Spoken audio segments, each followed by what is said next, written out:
Let's look at how to simplify exponent expressions when we need the power property. So what that means is that we have an expression raised to a power, like a to the fourth power, and I'm raising that expression to another power. So let's say I'm raising that to the second power. So just to show you what it looks like when I write it out, this means I have a to the power of 4 2 times. Just like that.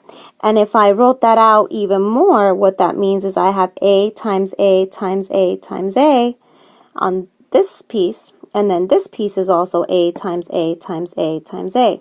And my final answer is a. Let's count up my a's. 1, 2, 3, 4, 5, 6, 7, 8. 8 a's being multiplied.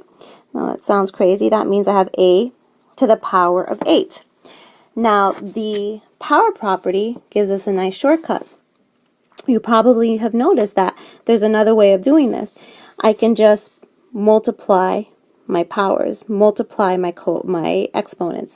So that would give me a, and then 4 times 2, just to show you, would give me 8. So notice how this answer is identical to my shortcut answer. So that's what we're going to work on. Whenever we have a power raised to another power, we're going to multiply our exponents. Let's take a look at a big. Okay, so now let's take a look at a little bit more of a complicated problem. So we've got 4m squared to the second power. Okay, and so what that means is that I need to raise each piece of this expression to the power of 2. The first piece is the coefficient, which is 4. So it's 4 to the second power.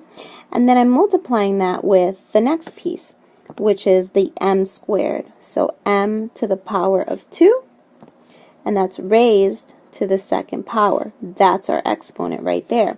So let's go ahead and simplify that. 4 times 4, or 4 squared, gives us 16. And then m squared to the power of 2, I keep my base, and remember that I'm going to multiply my exponents. 2 times 2 gives me 4, and that's my final answer. Let's look at another one. Let's say I have 2x squared y to the third power, and I'm raising that expression to the power of 3. So let's write that out so you can see it. Now I'm going to raise every piece to the power of 3. So the first piece is a coefficient, which is 2. So let's write it out, 2 to the power of 3. And I'm going to multiply that with the next piece, which is my x squared. So it's x squared to the power of 3. And I'm going to multiply the next piece, which is y. That's my next base. Y to the power of 3 raised to the power of 3. So let's go ahead and apply our shortcut. 2 to the third power is really 2 times 2 times 2, and that gives me 8. Now x to the second power raised to the third power, I'm going to multiply those exponents, so it's really x to the sixth power. And then I'm going to multiply the next set of exponents. That's y. 3 times 3 is 9, so it's y to the power of 9. And I'll scan this for negative exponents. They're all positive, so this is my final answer. One more problem. It looks like a doozy, but it really isn't if we take it piece by piece. So let's say I have, let's not use that color. Let's go back to black here. Alright, so let's say I have 5x to the power of negative 2, y to the power of 3, z to the power of 4, and I'm raising that to the second power. So again, before you get frustrated, let's just go piece by piece. So we're going to apply this exponent to the coefficient, which is 5. So let's write it out. That's 5 to the second power. And then I'm going to work with my x's. That's x to the power of negative 2 raised to the power of 2. And then I'm going to work with my y's.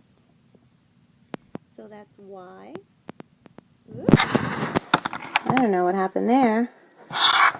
Okay, so I'm multiplying y to the power of 3 raised to the power of 2.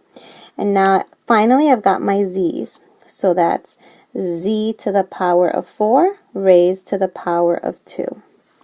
So now that I have everything laid out, I can go piece by piece.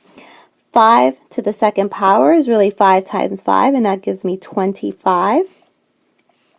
And I keep my base for x, and I'm going to multiply negative 2 times positive 2, which is a negative 4.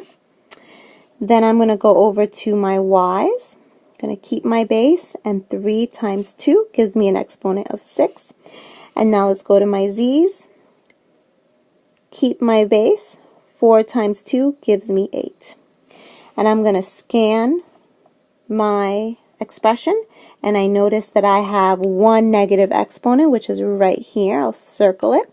That means that I automatically will have a fraction, and I'm going to bring that piece over to the bottom, x to the power of 4. I'm going to flip my exponent and make it a positive. And then every other piece goes back on top. So 25, y to the power, so 25 is gone, y to the power of 6 is gone, and z to the power of 8 is gone.